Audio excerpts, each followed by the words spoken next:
तो सोचो शिक्षा से दूर होना, इनकी इनकम खत्म होना। सोचो ये ओबीसी वाले इसी बात को नहीं समझे, तुम्हारी ताकत बच्चों कहाँ से, तुम्हारे पास बिजनेस है नहीं, जमीन है नहीं, तो भाई साहब जो थोड़ा बहुत आ रहा है उसको तुम मतलब सो रहे तो तुम्हें जो बंदा है वो इतना ही देगा जितना मेरी मर्जी है, बचा हुआ मैं कितना दूं, मेरी मर्जी में कितना दूंगा, आप पालो।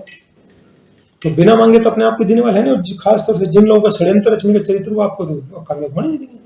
तो ये जो सबसे ज्यादा असर पड़ेगा ओबीसी पड़ेगा, और ओबीसी भयंकर रूप से सोया है और धर्म के नाम में उलझावा। और इनके लोगों को मैं देखता हूँ, इनको भाई साहब फ्री का खाना खिला दो और औरतों को एक साड़ी दे दो, सूट दे दो, गुलामी करने के लिए फ्री में क्या बैठे, जमीन इनका मर जाएगा, सिर्फ फ्री का खाना दे दो, औरतों को साड़ी सूट दे दो, और इनको अच्छी बात समझा तो दूसरों गुलामी कर लेंगे, दूसरों के पैरों हाथ लगाएंगे। अपना घर का बंदा कोई जान का इस्तेमाल सही बात का वो नहीं समझे, अपना डॉक्टर है उससे इलाज नहीं कराएंगे, दूसरे से इलाज कराएंगे, गुलामी। वो इनसे कमा रहा है, अपना पैसा बाहर दे रहे हैं चीजें खरीदने, और लोग अपने लोगों से खरीदते हैं, ये लोग दूसरे जाके खरीदेंगे। छोटी छोटी चीजें, बहुत सारी चीजें इनके हम अपने लोगों से खरीद सकते हैं, मोबाइल रिचार्ज है, बहुत सारी छोटी छोटी चीजें, घरेलू जनरल स्टोर पे मैंने बताया था कि हर सोसाइटी के पास जमीनें हैं, धर्मशाला बनेगी, वहां पर एक सोसाइटी कोऑपरेटिव स्टोर खोलो, तो आपको बचत भी होगी और आपका पैसा बाहर भी नहीं जाएगा। समझ ही नहीं रहे, तो मैं समझ नहीं पा रहा कि भाई साहब ये देश कहाँ जा रहा है, समाज कहाँ जा रहा है। और इनको ये ड्रामा कर करके एक तो कमजोर कर दिया, और जो हालात है, अब ये हालात बच जाएंगे, मजदूरी करेंगे। मैं देख रहा था एआई भी यही बता रहा है कि 5 लोग हैं, वो अलग अलग जाति के लोग थे, उनका एआई से पूछा गया कि 5 में से 3 को बचाना, तो वो एआई भी ये कहता है कि इन 3 को बचा लो, ये 2 तो बोले क्योंकि आरक्षित रिजर्व कैटेगरी से इनको छोड़ दो।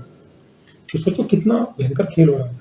तो आने वाली पीढ़ियां बर्बाद होंगी, शिक्षा से तुमको खत्म कर दिया, तुम्हारे को हायर एजुकेशन में तुमको नहीं जाने देंगे, कॉन्ट्रैक्ट की मजदूरी की नौकरियों में जा रहे हो, और वहां भी तुम सोचो कुछ मिल जाए तो आगे आने वाली बड़ी पीढ़ियां कुछ कर नहीं पाएंगी। शिक्षा में 1,80,000 स्कूल बंद कर दिए, सरकारी यूनिवर्सिटी में 70% टीचर्स की पोस्ट खाली है, तो वहां कुछ मिलेगा नहीं है, तो वो सीटें बहुत कम है, और वहां भी तुम्हें पीएचडी लेवल तक नहीं जाने देंगे। तुम्हें कॉन्ट्रैक्ट की नौकरी में 25,000 में नौकरी करनी पड़ी, उनका बंदा जाएगा पक्की नौकरी, वहां 1,15,000 से शुरू होगी। तो सोचो कितना भयंकर मतलब भेदभाव हो रहा है, और लोग समझते नहीं ईडब्ल्यूएस के लोगों की कैसे मेरिट SC ST से भी कम जा रही है, 10% उनको बिना सर्वे के बिना उसके दे दिया गया, और कोई बोल नहीं रहा। और वो आपका पहले भी इनको लोग बैठे हैं, वो ऊपर से आपका शोषण भी कर रहे हैं, आपको गालियां दे रहे, रिजर्वेशन को गालियां दे रहे, खुद मलाई चाटने में इनको दिक्कत नहीं है। झूठा SC ST OBC का सर्टिफिकेट बना के जो नौकरियों में घुसे बैठे हैं, जो उन्होंने सीट पाली, उस पर उनको दिक्कत नहीं, सिर्फ आपको गालियां देने के लिए रिजर्वेशन। साथियों, आपको हमारा वीडियो अच्छा लगता है, इसको लाइक करें, कमेंट करें, सब्सक्राइब करें।